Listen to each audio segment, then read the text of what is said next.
వి gold trusted gold buyers. మీరు తాకట్టు పెట్టిన బంగారాన్ని విడిపించి ఈ రోజు ఉన్న మార్కెట్ ధరకు కొనబడును.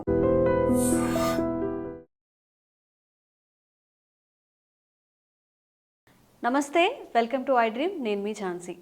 స్ట్రెస్ స్ట్రెస్ స్ట్రెస్ స్ట్రెస్ చిన్న వాళ్ళ దగ్గర నుంచి పెద్దవాళ్ళ వరకు అందరూ స్ట్రెస్ వస్తుంది, స్ట్రెస్ మేనేజ్ చేయలేకపోతున్నాం అంటుంటారు. స్టూడెంట్స్ స్ట్రెస్ ఫీల్ అవుతున్నారు, ఎంప్లాయీస్ స్ట్రెస్ ఫీల్ అవుతున్నారు, ఇంట్లో ఉండే హౌస్ వైఫ్స్ స్ట్రెస్ ఫీల్ అవుతున్నారు. అసలు ఏంటి ఈ స్ట్రెస్, ఎందుకు వస్తుంది? స్ట్రెస్ మేనేజ్మెంట్కి మనం పాటించవలసిన నియమాలు ఏంటి? ఈ స్ట్రెస్ కలగడం వల్ల మనలో ఎలాంటి నష్టాలు జరుగుతాయి? ఈ విషయాలన్నీ మనం తెలుసుకుందాము. ప్రస్తుతం అంతా ఉన్నారు యూపీఎస్సీ ఫ్యాకల్టీ ఇంకా మోటివేషనల్ ట్రైనర్ గణేష్ గారు. నమస్తే అండి. నమస్తే మేడం.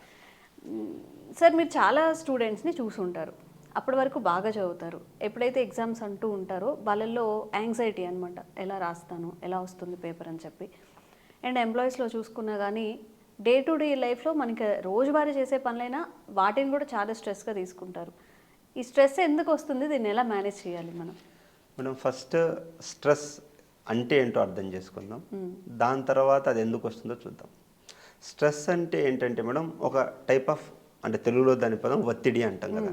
ఎందుకు ఒత్తిడి క్రియేట్ అవుతుంది అంటే, మీరు ఒక టార్గెట్ పెట్టుకుంటారు, అంటే మీ ఎక్స్పెక్టేషన్స్ ఎంత ఉంటాయి, మీ ఎఫర్ట్స్ ఇక్కడ ఉంటుంది. ఈ రెండింటి యొక్క గ్యాప్ని మనం స్ట్రెస్ అంటున్నాం. సో ఈ యొక్క ఎక్స్పెక్టేషన్స్ హై పెట్టుకొని ఎఫర్ట్స్ కావాల్సినంత లేకపోతే ఈ యొక్క గ్యాప్ వల్ల ఏమవుతుందంటే మనకి స్ట్రెస్ క్రియేట్ అవుతుంది మేడం. సో దట్ ఈజ్ యాక్చువల్గా సైకలాజికల్గా మనం అది రెస్పాన్స్ యాక్చువల్లీ. అదేంటి, మన స్ట్రెస్ అనేది మనల్ని ప్రొటెక్ట్ చేయడానికి వచ్చేటటువంటి ఒక పాజిటివ్ థింగ్ యాక్చువల్లీ. సో స్ట్రెస్లో రెండు రకాల స్ట్రెస్సెస్ ఉంటాయి. పాజిటివ్ స్ట్రెస్ ఉంటుంది, నెగిటివ్ స్ట్రెస్ ఉంటుంది. పాజిటివ్ స్ట్రెస్ వల్ల మన ప్రొడక్టివిటీ పెరుగుతుంది, అంటే మనం చేసే పని స్పీడ్నెస్ పెరగవచ్చు. ఇప్పుడు ఫర్ ఎగ్జాంపుల్ ఎగ్జామ్ ముందు మనకు ఒక పని చేయాలనుకున్నాం అనుకోండి, చదువుదాం అనుకున్నాం. ఒక నెల ముందు చదివేటప్పుడు స్పీడు ఒక 2 రోజుల ముందు లేదా ఎగ్జామ్ ముందు చదివే స్పీడ్ చాలా డిఫరెన్స్ వస్తుంది. అంతెందుకు ఇంట్లో ఇంట్లో కూడా హౌస్ వైఫ్ ఎలా ఉంటారు, మనం పిల్లలు ఉన్నారు, డే టు డే బిజినెస్ చేసేటప్పుడు చాలా స్లోగా వర్క్ చేస్తారు. ఏదో చుట్టాలు రాబోతున్నారు అన్నప్పుడు స్పీడ్ పెరుగుతుంది. సో ఆ విధంగా పాజిటివ్ స్ట్రెస్ అని అంటాం. వెరాజ్ నెగిటివ్ స్ట్రెస్ వల్ల ఏమవుతుందంటే టూ మచ్ ఆఫ్ ఎక్స్పెక్టేషన్స్. మన దగ్గర ఎంత క్యాలిబర్ ఉందని మనకి సెల్ఫ్ అసెస్మెంట్ లేదు. ఇలా సెల్ఫ్ అసెస్మెంట్ లేనప్పుడు ఏమవుతుందంటే మేడం, మనము ఈ యొక్క సెల్ఫ్ అసెస్మెంట్ లేక మనం ఉన్న వాళ్ళందరికీ చెప్పేస్తాం, నేను యూపీఎస్సీ ప్రిపేర్ అవుతున్నా అని, లేదా నేను మంచి వండగలుగుతానని, లేదా ఫేక్ ఎక్స్పీరియన్సెస్ పెట్టి నేను మంచి కోడింగ్ చేయగలుగుతా, స్కిల్స్ ఉన్నాయని చెప్పేస్తాం. ఆల్ ఆఫ్ అ సడన్ ఆ పని చేయాలి అనుకునేటప్పుడు అంత ఉత్పాదన రాదు. సో ఆ ప్రొడక్టివిటీ రానప్పుడు ఏమవుతుంది అంటే జనాలు మనల్ని ఏమనుకుంటారు. సో ఈ గ్యాప్ ఏదైతే ఉందో, ఎక్స్పెక్టేషన్స్ అండ్ ఎఫర్ట్స్, ఈ గ్యాప్ వల్ల స్ట్రెస్ అనేది వస్తుంది మేడం. ఓకే, మరి ఎలా మేనేజ్ చేయాలి దీన్ని మనం? ఇప్పుడు ఎలా మేనేజ్ చేయాలి అనేది, ఇప్పుడు కొంత బయాలజీని అర్థం చేసుకో. అంటే ఫస్ట్ స్ట్రెస్ అనేది ఎక్కడ వస్తుంది, జనరల్గా బ్రెయిన్లో వస్తుంది. సో ఆ బ్రెయిన్ని కొంచెం బయలాజికల్ టర్మ్లో, ఫిజియాలజికల్ టర్మ్లో అర్థం చేసుకోవడానికి ట్రై చేద్దాం.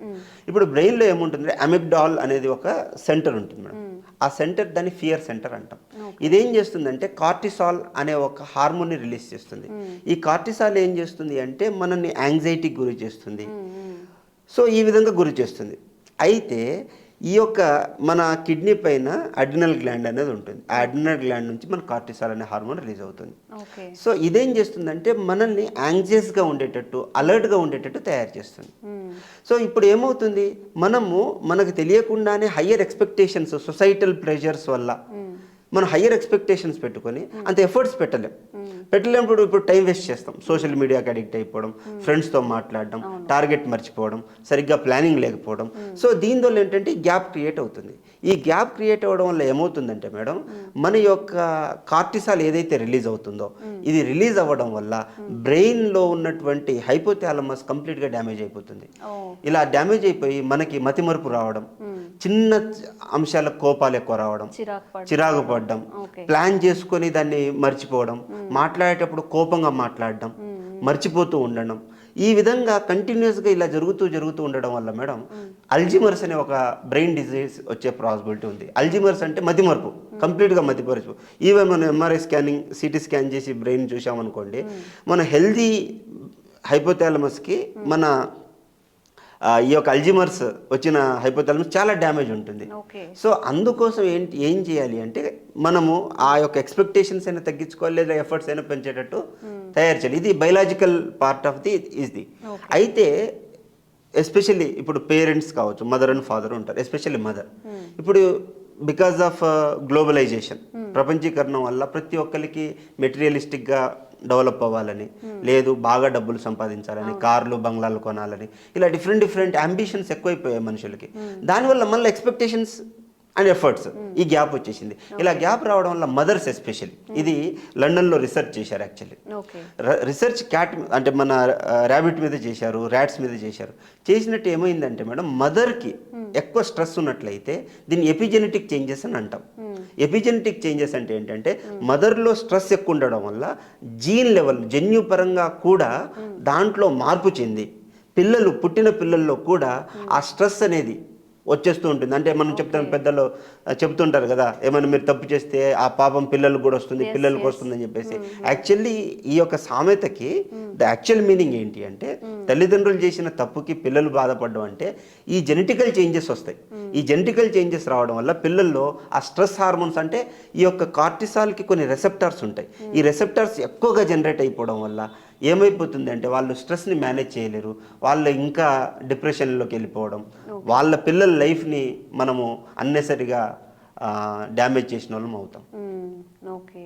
సో ఇన్బిల్ట్ గానే పుడుతూనే స్ట్రెస్తో పుడుతున్నారంటారు. తల్లిదండ్రులు స్ట్రెస్లో ఉంటే, అంటే బికాజ్ ఆఫ్ మనకేంటంటే నిజంగా మన శాలరీ ఎంత, మనం ఏం కొనగలుగుతాం, ఈ యొక్క రియలిస్టిక్ మెంటాలిటీ ఉండాలి. బేసికల్లీ మేడం, మనకి హిందూ ధర్మంలో పురుషార్థం అని ఉంటుందండి, ధర్మార్థ కామ మోక్షములు అంటాం. అండ్ గృహస్థాస్తం, కొన్ని ఏమంటారు వర్ణాశ్రమ వ్యవస్థ అని అంటాం. ఈ యొక్క వర్ణాశ్రమ వ్యవస్థ ఏంటంటే బ్రహ్మచర్యము, గృహస్థము, దాని తర్వాత వనప్రస్థము, దాని తర్వాత సన్యాసం అని అంటాం. అయితే మనకి 0 నుంచి 25 ఇయర్స్ వచ్చేంత వరకు మనకి ఎలా ఉంటుంది అంటే బ్రహ్మచర్యం. దీంట్లో ధర్మ అర్థము గురించి నేర్చుకుంటాం, కొంత మోక్షము అనే అంశాల గురించి కొన్ని స్టోరీస్ గురించి నేర్చుకుంటాం. బట్ అంటే అందులో చిన్నప్పుడు మనం భగవద్గీత చదివితే మన వాళ్ళు తిడతారు, అరే అప్పుడు ఎందుకు చదువుతున్నారు అని. వెరాజ్ ఈ యొక్క గృహస్థంలో ధర్మము, అర్థము, కామము ఈ మూడింటిని ఫుల్ఫిల్ చేయాలి. వెరాజ్ వనప్రస్థంలో వచ్చేసరికి మోక్షానికి ఏం చేయాలి అనే అంశాలు నేర్చుకోవాలి. 75 తర్వాత, వనప్రస్థం తర్వాత సన్యాసం కదా, అప్పుడు మోక్షం కరి వెళ్ళాలి. మన ప్రస్తుతం ఉన్న సొసైటీలో యాంగ్జైటీ, స్ట్రెస్ పెరగడానికి కారణం ఏంటంటే మేడం, మనం ధర్మాన్ని వదిలేసాం, మోక్షాన్ని వదిలేసాం, అర్థము కామాన్ని పట్టుకున్నాం. ఎప్పుడైతే అర్థము కామము ఎక్కువైపోతుందో, అర్థం అంటే మనీ, ఇక్కడ కామము అంటే లస్ట్ కాదు, ఇక్కడ ఏదైనా సాధించాలి, రిచ్గా బతకాలి అనే స్ట్రాంగెస్ట్ డిజైర్ టువర్డ్స్ సంథింగ్, అప్పుడు అది కామం కిందికి వెళ్ళిపోతుంది. ఈ రెండు ఎప్పుడైతే ఎక్కువ అవుతుందో మనకి రియలిస్టిక్గా బతకలేం. మనకున్న ఎబిలిటీస్ ఏంటి, మనకున్న రిసోర్సెస్ ఏంటి, మన స్వాట్ అనాలిసిస్ అంటాం, స్ట్రెంగ్స్, వీక్నెస్, ఆపర్చునిటీ, థ్రెట్ అని మనం మాట్లాడతాం. ఈ యొక్క స్వాట్ అనాలిసిస్ చేసుకోలేక పక్కనున్న వాళ్ళతో మనం ఫాల్స్ కంపారిజన్ చేసుకోవడం, వాళ్ళకున్న ఎబిలిటీస్ వేరు, మనకున్న ఎబిలిటీస్ వేరు, ఈ ఎబిలిటీస్ని ప్రాపర్గా అసెస్ చేయలేకపోవడం. అందుకోసం మళ్ళీ చెప్తున్నాను, again the basic definition, expectations versus like efforts. ఈ ఎక్స్పెక్టేషన్స్, ఎఫర్ట్స్ మధ్యలో ఉన్న గ్యాప్నే స్ట్రెస్ అంటారు. ఇది పెరుగుతున్న కొద్దీ స్ట్రెస్ పెరుగుతూ ఉంటుంది. అప్పుడు సూసైడల్ టెండెన్సీస్ రావడం. ఎప్పుడైతే మనం అనుకున్న ఎబిలిటీస్ మనం చేయలేము, సొసైటీ మనం ఆల్రెడీ చెప్పేసి ఉండం, నేను ఇది సాధిస్తా, నేను ఇది చేస్తా, అది చేస్తా అని మనం ఆల్రెడీ చెప్పున్నాం కాబట్టి మనము అచీవ్ చేయలేం. కాబట్టి సో మనకి సూసైడల్ టెండెన్సీస్ రావడం, మతిమరుపు రావడం, సోషల్ బిహేవియర్ సరిగ్గా లేకపోవడం, లేదా మనల్ని ఏ చిన్న మాట అన్నా సరే మనల్ని సరిగ్గా తీసుకోలేకపోవడం, అదంతా జరుగుతుంది. ఓకే. సో ఇన్ని ఉంటాయండి. స్ట్రెస్ అంటున్నాం కానీ మనం ఏదైతే సాధించాలో దానికోసం మనం కృషి చేయకుండా ఎదుటి వాళ్ళతో కంపేర్ చేసుకోవడం, ఎందుకు మనం అక్కడికి రీచ్ అవ్వలేకపోతున్నాం అనే ఆలోచనతోనే ఆగిపోతున్నాం.